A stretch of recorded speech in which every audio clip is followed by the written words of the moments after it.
Yo, ici Rusty Biker, j'espère que vous allez bien. On se retrouve aujourd'hui pour parler de la raison pour laquelle je vous conseille de filmer tous vos déplacements à moto. C'est parti!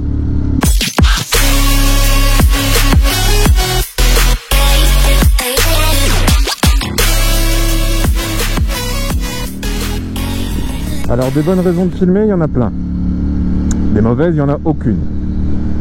La première raison qui nous vient en tête en général quand on pense à filmer ces déplacements, c'est pour tout ce qui va être accident et assurance. Et c'est une bonne chose.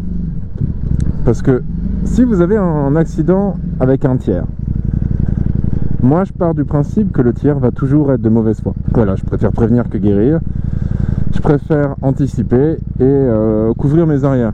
Si le tiers refuse le constat amiable, ça devient plus compliqué. Si le tiers refuse de remplir le constat amiable avec uniquement les éléments factuels et la vérité, s'il décide de refuser de le signer ou de le remplir comme ça s'est passé, ça devient compliqué. Le fait est que souvent, lorsque vous avez rempli un constat amiable, c'est assez opaque ce qui se passe derrière. Ça part du côté des assureurs, le vôtre et celui du tiers opposé, et ça se règle entre eux. Donc ils vont eux choisir la répartition des charges. Donc c'est soit 0% pour vous, soit 50-50, soit 100% pour vous. Si vous n'avez pas de témoins ou de vidéo, vous ne pourrez rien y faire. Rien, absolument rien. Vous aurez beau aller en justice pour rétablir, tenter de rétablir l'application de la charge entre vous et le tiers, je vois pas comment le juge pourrait vous croire vous sur parole par rapport à l'autre personne. C'est-à-dire que les experts en assurance auront établi que, je sais pas moi, vous avez par exemple tapé l'arrière de la voiture et que vous êtes en tort à 100% parce que vous devez rester maître de votre véhicule. Si vous dites que le mec, je sais pas moi, a pas respecté une priorité, ce qui vous a surpris et du coup vous n'étiez pas dans la capacité de pouvoir réagir, c'était impossible parce que le mec a fait une erreur grave, c'est difficilement probable. Si vous n'avez pas d'enregistrement, s'il n'y a pas de caméra publique pour vous protéger de ce mensonge, vous l'avez profond. Maintenant, si vous avez une caméra, problème réglé. Votre caméra, vous envoyez l'enregistrement à votre assureur. Quand bien même le vôtre ou l'assureur du tiers opposé refuse, là une fois de plus, on va en justice pour rétablir la charge de la faute. Terminé, hein. Le juge il voit une vidéo, lui il est obligé d'en tenir compte dans une certaine mesure et voilà, vous êtes couvert. Maintenant, si vous avez un accident sans tiers identifié, donc en gros sans automobiliste, sans moto, sans personne qui est elle-même assurée, je parle pas du fait qu'il y ait des gens qui ne soient pas assurés sur la route, ça c'est des gens inconscients. Par exemple, imaginez que ce panneau jaune là, il soit mal attaché et un jour j'arrive, j'ai le feu au vert, donc moi je suis à 50, hein, je ralentis juste pour la courbe et là bourrasque, le panneau me rentre dedans. Je suis pas responsable. Je suis pas responsable dans le sens où moi on me demande de respecter le code de la route, ça c'est pas un truc officiel, c'est censé être attaché correctement. Si tant est qu'ils aient même le droit de l'attacher, il faut en tenir responsable la ville. Par exemple, ce panneau-là, il est probablement affiché plusieurs jours. Donc le premier responsable, c'est la personne qui l'accroche mal, et encore plus si elle n'a pas le droit de l'accrocher. Vous voyez, des panneaux, il y en a partout, hein, des petits trucs à la con qui peuvent vous faire glisser. Ça là, ça a beau être tout petit, hein. ABS ou pas ABS, ça se met sous votre roue avant dans un virage terminado. Hein. Donc maintenant, vous n'avez pas de caméra. Vous le prouvez comment? Il n'y a pas de caméra publique, vous le prouvez comment? Vous n'avez pas de témoin, vous le prouvez comment? Vous aurez beau faire tout ce que vous voulez, garder la pancarte, appeler la police sur le coup, c'est pas certain que tout aille en votre faveur. Alors que si vous avez une caméra, terminé, vous avez l'enregistrement où on voit le truc s'envoler, se foutre sur votre gueule. C'était impossible de l'anticiper, vous chutez. Responsabilité donnée, je sais pas, moi par exemple, au mec de la pancarte, à la ville de ne pas l'avoir fait retirer, surtout si ça fait plusieurs jours qu'elle est là. D'où l'importance d'avoir une caméra, de garder ses enregistrements. Moi je vous conseille de garder vos enregistrements au minimum un mois. Gardez-les un mois.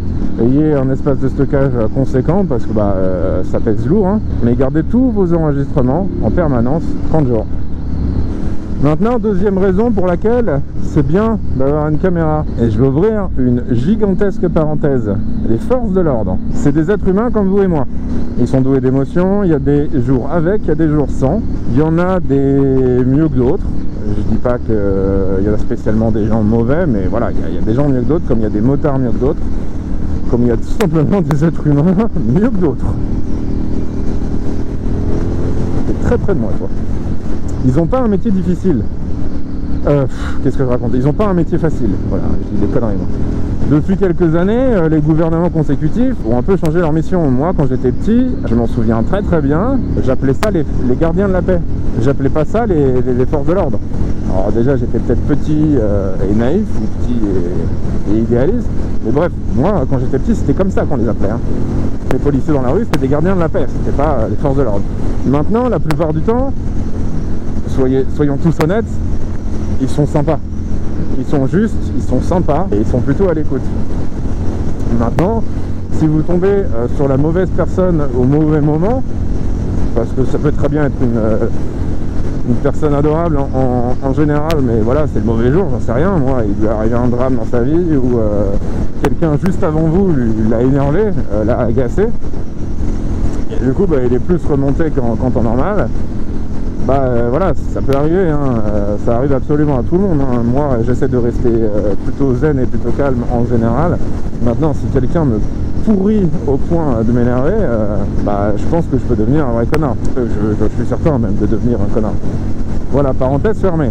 Donc dans l'hypothèse où vous tombiez au mauvais moment, au mauvais endroit, et qu'on vous accuse de quelque chose qui ne se soit pas passé. Par exemple, on vous dit vous avez franchi une ligne blanche.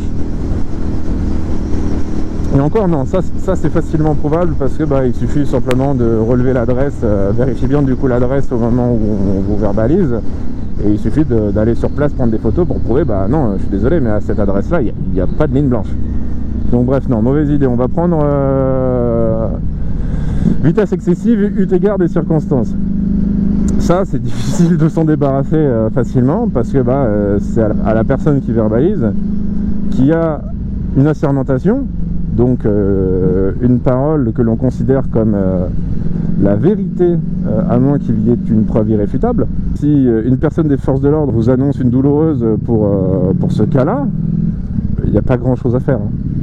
Il n'y a pas grand-chose à faire parce que on ne vous donnera jamais les enregistrements. Et alors ça, je demande à la personne qui a réussi à avoir des enregistrements de me filer ses contacts, hein, parce que moi personnellement, pas pour moi, mais quelqu'un qui s'était fait agresser, ils n'ont pas été chercher les enregistrements, hein.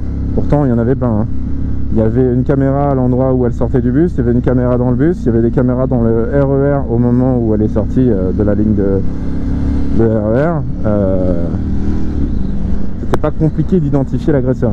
Donc comptez pas sur les caméras publiques, en règle générale ils vous donneront rien. Donc si on vous annonce ce genre d'amende, là encore une fois vous l'avez profond, asseyez-vous sur votre pouce, hein. Alors que si vous avez une caméra, vous contestez simplement l'amende ou les amendes, et voilà, problème en général, problème réglé. Et je pense même que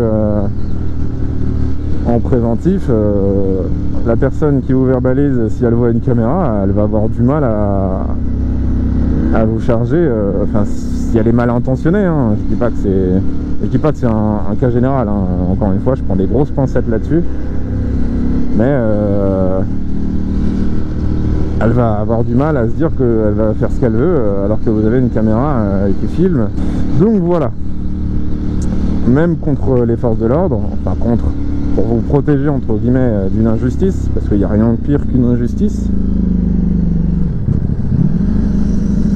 moi je vous conseille une fois de plus d'avoir une caméra. Sachez aussi que personne ne peut vous empêcher de filmer qui que ce soit, quoi que ce soit, à n'importe quel moment, même pas les forces de l'ordre. Vous avez le droit de filmer absolument tout ce que vous voulez. La dernière loi, la sécurité globale qui est passée, elle interdit la diffusion dans le but de nuire. C'est-à-dire que même s'il y a un policier sur votre vidéo, à la limite, vous n'avez qu'à le flouter et c'est terminé. Voilà, vous avez le droit de la diffuser. Vous floutez tout ce qui est en mesure, entre guillemets, de le rendre identifiable, et vous avez le droit de le diffuser. Personne ne peut vous en empêcher. Maintenant, si vous avez fait de la merde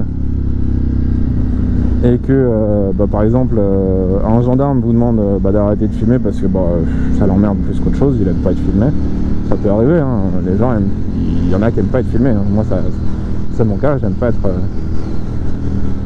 être sur des vidéos. Je parle de mon image, de mon visage, j'aime pas ça, je suis pas à l'aise. Donc si vous avez fait de la merde et que le gendarme vous demande d'arrêter de filmer, moi je vous conseille de lui obéir, hein, bêtement. Si vous refusez, entre guillemets, il y a de grandes chances que vous le braquez, hein. Surtout s'il est déjà dans l'optique de vous mettre des prunes. Obéissez-lui, hein. C'est dans votre intérêt. Maintenant, il y a tout de même un dernier point dont il faut parler avec les caméras, c'est l'effet qu'elle a et sur vous et sur les autres. Sur vous, l'effet, il y en a deux. Il y a un espèce d'effet d'impunité, dans le sens où on a... Et il faut se maîtriser, hein, c'est pour ça qu'il faut faire preuve de retenue. Tendance à vouloir, pour la beauté de l'image, faire n'importe quoi. Aller un peu trop vite, par exemple en interfile, pour montrer qu'on gère notre moto, alors que il y a zéro intérêt. Autant y aller doucement. En général, de toute façon, on ne fait que gagner du temps en interfile.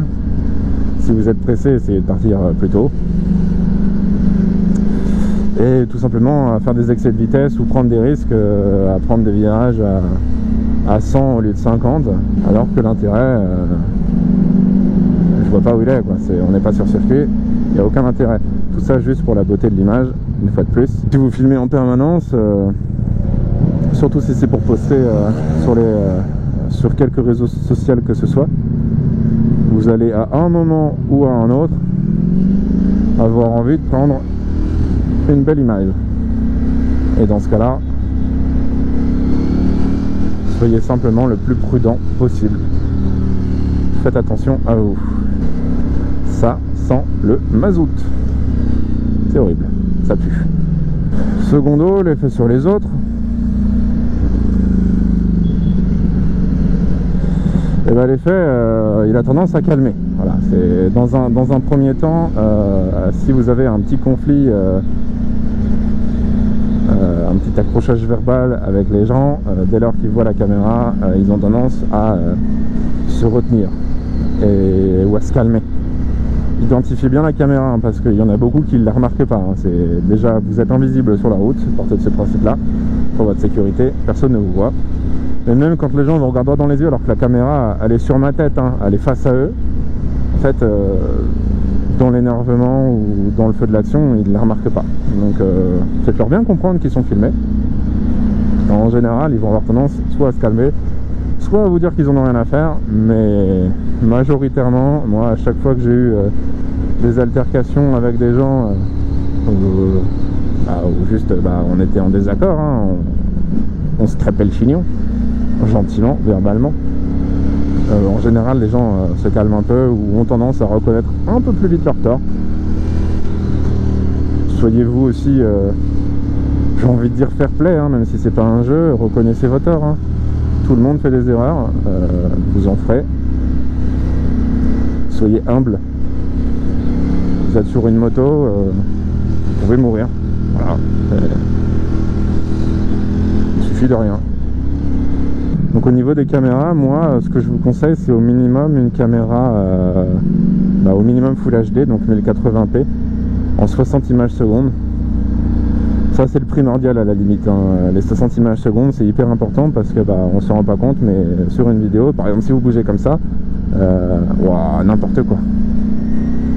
Lorsque vous vous déplacez, lorsque les véhicules aussi se déplacent, plus vous avez d'images, plus vous avez de chances de capter les informations intéressantes pour vous protéger. Donc la plaque d'immatriculation, le visage du conducteur. À moto, c'est plus compliqué de filmer le visage du pilote, mais au moins essayez de filmer la plaque, des informations pour l'identifier.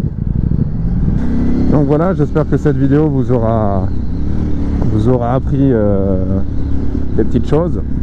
Surtout, soyez très prudents sur la route, prenez soin de vous. Et aussi le plus important, profitez bien. Moi je vous dis sûrement la semaine prochaine pour un petit daily. Et d'ici là, vue à tous.